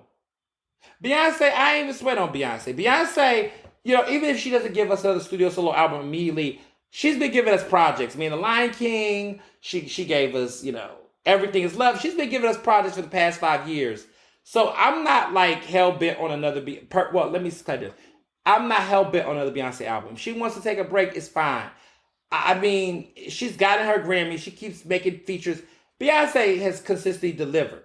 Rihanna, I'm not even getting a song from Rihanna. I don't think I've gotten anything from her since Wild Thoughts, or even the song she did with Nerd, right? Nerd with Pharrell. I like that. Even a little taste of Rihanna makes a song go far. I just like, give us something, sis. And not with this ASAP Rocky. But see, Adele done put a wrench in all that. So we're probably not going to see nothing from Rihanna until... Well, first of all, we said this earlier this year. Wasn't there supposed to be new music this year? God damn. But I'm laughing at my goodie Amanda, because Amanda used to tease about how Rihanna used to drop an album every single year. So my new theory is that all the years that Rihanna put out an album back to back to back, I think that's the number of years she's put it in between she dropped her next part. I don't know. I just think, honestly, hey, maybe our fave is just tired. Maybe she's like, look, I'm so making this fashion thing, I honestly don't even need to give y'all that. Because artists like her can't just drop an album. Like, everybody wants her to do an album and a tour. And I think Rihanna doesn't have the time and energy anymore to do the full-fledged era. Like, I think she will give us an album, but I think she's in the mindset like, I'm going to give y'all an album, but I don't want to do a tour. But baby, this would have been the perfect time to just drop an album. But see, she wants club bangers, because I'm thinking about Cardi too, because Cardi hasn't even dropped her second album. She's given us all these great singles, but we haven't got an album yet. And I think part of it is like, I will say this. I finally got to go to a setting like the gala where we was like in a club vibe, like even my wedding, and they played WAP. And it was something about them speakers, but I knew it. I knew that hearing WAP on some speakers in a big auditorium vibe was worthy. WAP deserves that, y'all. WAP deserves to have the boom, boom. Yeah. Listen, because when she like make it drop, listen, that beat, that stereo sound, it was worthy. Just sorry. I'm just having a lot right now. All right, moving along. Movies. Everyone's been talking about The Harder They Fall. I'm happy there are Black Westerns. That's the nice thing I'm going to say. Jonathan Majors is definitely a star. Regina King can do no wrong.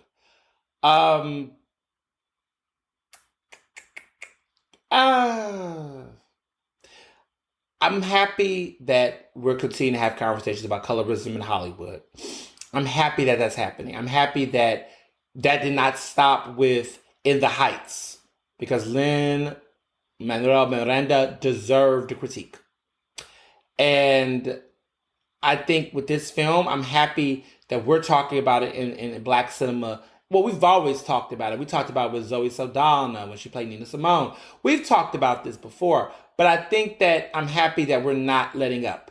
Because Zazie Beetz playing Stagecoach Mary, Idris Elba, playing what was initially an interracial mixed person.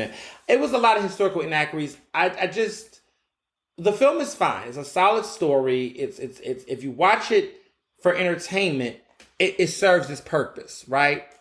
But I feel like the issue is that when you're looking at color and you're looking at the erasure of dark-skinned women in films in these types of ways, or just that inclusion of accuracy, we deserve that. Like, I mean, can dark-skinned Black women and Black people exist even in the historical stories that we know? Like, can they exist even in those lights? Can they even be? Like, it's okay. In fantasy fiction, you can always find ways to get them out of the picture. But like, even in historical fiction, we're still doing that. Like, what are we saying? What are we doing? And when are we going to tell people, I don't give a fuck? Don't put me in that position. Like Zazie Beetz is an incredible actress. She's in Atlanta. She does a great job. She's Emmy nominated. She's a great actress. Like, this is a situation where you don't get to think you could get away with it. You don't get to blame everything else. Like, stop it.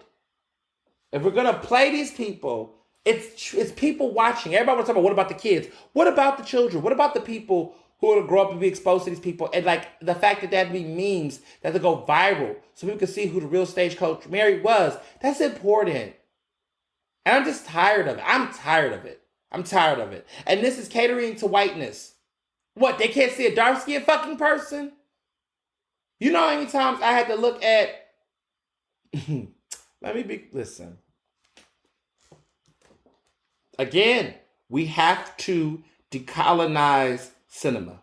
We have to decolonize imperialism in film, cultural whitewashing. We gotta clean this shit up, y'all. So, speaking of films, I watched Passing on Netflix.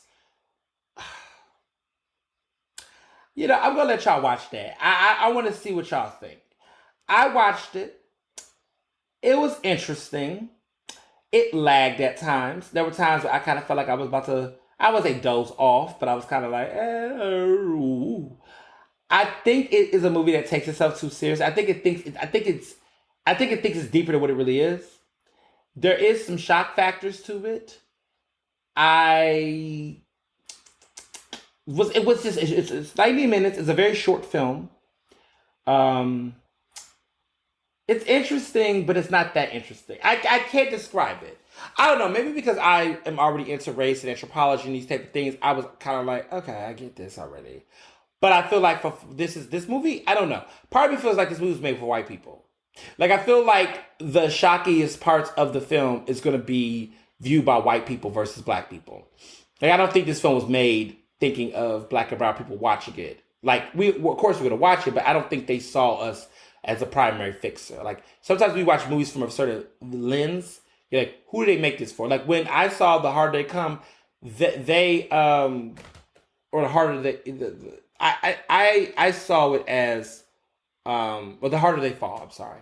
But when I think about Passing, like, I knew with the other film, The Harder They Fall, I knew that it was going to be for us, the way it was made. Clearly, there were some errors, but the frame point was for us. And I keep saying The Harder They Come because that reminds me of a song that came out back in the day called The Harder They Come. It's a classic, y'all. Go look it up. It's also based off of a film, too. Great film. Fun fact. But with Passing, I don't know. I want to hear more people talk about it. I just was like, all right. Wasn't the worst movie in the world, but I do think people should watch it.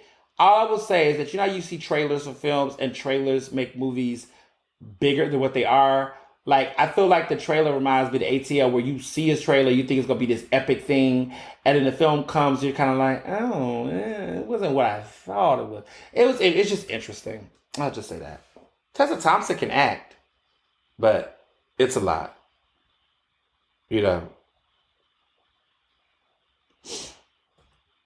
So, TV. Impeachment had its finale. Loved it. Thought it was great. Enjoyed it thoroughly. Impeachment was beautiful. It ended. It's over. What I'm gonna watch. All of my shows are ending. Love and Hip Hop. Miami is over now. Queen Sugar's having this finale next week. I'm sad. Succession is still on. I think we're halfway into Succession right now. I gotta find new shows to watch. I know something's gonna pop up eventually. I might play catch up and watch shows that I wasn't gonna watch and just see what's gonna happen. But my shows are closing on me. But I'm loving Succession, y'all. I'm telling you something. Fun fact about last night. They asked me, the awards committee asked me, what was the music that I wanted to come out to when I did my president's address. I told them a special request, and they played the Succession theme music. When they called my name to come up to the stage, I made this dramatic entrance, and they had that music on when I came up on the stage. Woo! I loved it. And I love the Succession theme song. I tell people, the show is not the same unless you watch. Like, you know, HBO Max be like, you can skip. Nah, you don't skip the thing. You have to play that before the song comes. You have to play it. If you don't play it, it don't sound the same. Okay? Let me explain something to you. Let me explain something to you. Because this is how serious I am about that theme song. Okay? You gotta have it on. You gotta play it. If you don't play it, you're missing an opportunity. You're killing the culture. You have to have the theme song. And it's just good. It's catchy. It's Emmy Award winning apparently. It's what you expect to hear in a theme song. And it just matches the characters. It's that little ringle, that little jingle real quick. You know, you just gotta play it. I love it. I live for it. It's great music. Hold on, here we go.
Listen, do you get it now?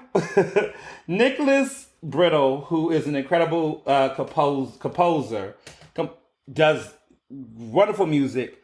That's his score. That's the opening credits, the theme for Succession. There's more of it. Listen to it. Listen to Succession theme song. It's on Apple, YouTube Music, all the places. You can listen to the actual recording, y'all. Like, you can go and like pull it up and listen to it on, like, they actually have the soundtrack with the score. It's just, I don't know. That's my mood. That's my mood right now. I feel like a boss, and that's just boss music. Every hero must have his theme song. I live for it. I'm Team Kendall, by the way, just to be clear. I'm Team Kendall. For those who watch the show, y'all know what I'm talking about. But catch up. I really encourage you to catch up. I caught up. We're in season 3. So catch up. I breezed through seasons 1, season 2. I just had to watch it. And I was telling all my friends, you gotta watch it. You gotta watch the session. You gotta watch it.